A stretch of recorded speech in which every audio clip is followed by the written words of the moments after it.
অনেক দিন থাকতে থাকতে পোকা ধরে গেছে।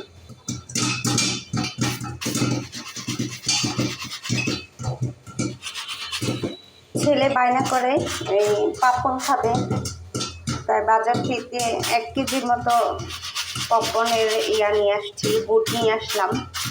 বুটটা নিয়ে আসার পরে রেখে দিই, তেমন একটা ভাজা হয় না, ছেলে যখন খাবে তখন ভেজে দিই। তো থাকতে থাকতে পোকা ধরে গেছে দেখেন।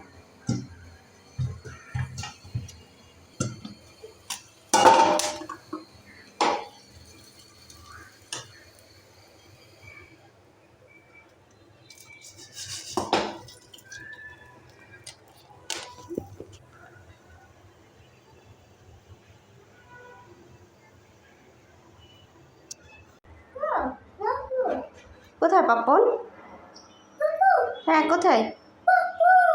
এই হাত পড়ে যাবা। আম্মু দিচ্ছি, অপেক্ষা করো।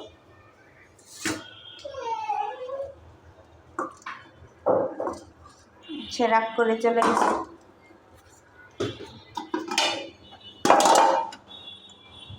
পাপন খাবে?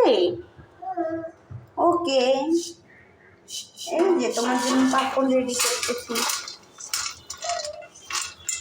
এই যে আমাদের পাপন ভাজা হয়ে গেল, রেডিও হয়ে গেল। এখন আমার ছেলেকে দিব, দেখেন সে কত খুশি হয়। নাও, ইয়ে গরম, দাও মামার কাছে দাও। হ্যাঁ চলো চলো গো, হ্যাঁ চলো চলো।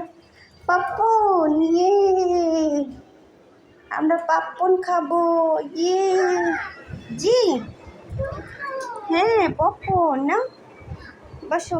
এই যে ইয়ে খা খা খা।